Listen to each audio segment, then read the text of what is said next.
3rd October 1935. Talk 80. A very devoted and simple disciple had lost his only son, a child of 3 years. The next day he arrived at the ashraman with his family. The master spoke with reference to them. Training of mind helps one to bear sorrows and bereavements with courage. But the loss of one's offspring is said to be the worst of all griefs. Grief exists only so long as one considers oneself to be of a definite form. If the form is transcended, one will know that the oneself is eternal. There is no death nor birth. That which is born is only the body. The body is the creation of the ego.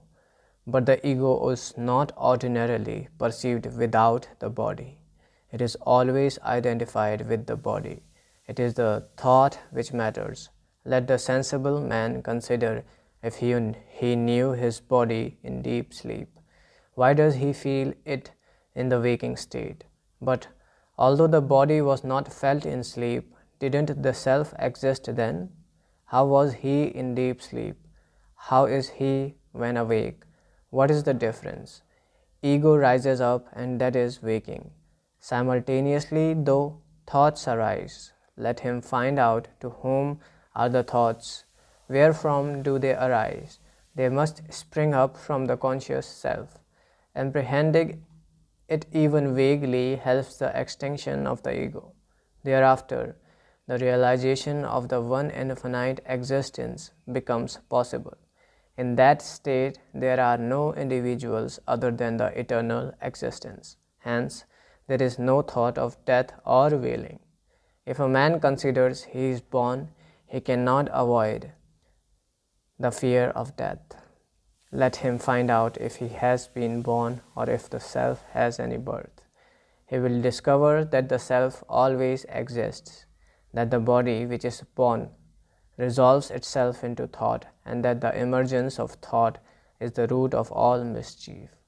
Find wherefrom thoughts emerge, then you will abide in the ever present inmost self and be free from the idea of birth or the fear of death. A disciple asked how to do it. Maharishi: the thoughts are only vasanas, predispositions, accumulated in innumerable births before. Their annihilation is the aim. The state free from vasanas is the primal state and eternal state of purity. Devotee: it is not clear yet. Maharishi: everyone is aware of the eternal self. He sees so many dying but still believes himself eternal because it is the truth. Unwillingly, the natural truth asserts itself. The man is deluded by the intermingling of the conscious self with the insentient body. This delusion must end.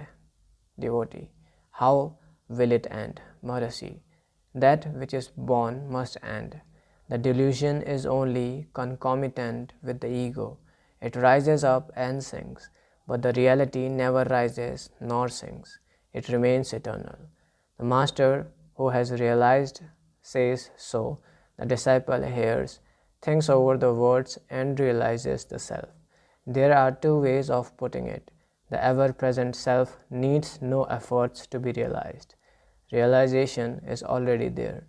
Illusion alone is to be removed. Some say the word from the mouth of the master removes it instantaneously. Others say that meditation, etc., are necessary for realization. Both are right. Only the standpoints differ. Devotee: is dhyana necessary? Maharishi: the Upanishads say that even the earth is in eternal dhyana. Devotee: how does karma helps it? Will it not add to the already heavy load to be removed? Maharishi: karma done unselfishly purifies the mind and helps to fix it in meditation. Devotee: what if one meditates incessantly without karma? Maharishi: try and see. The vasanas will not let you do it. Dhyana comes only step by step with the gradual weakening of the vasanas by the grace of the master.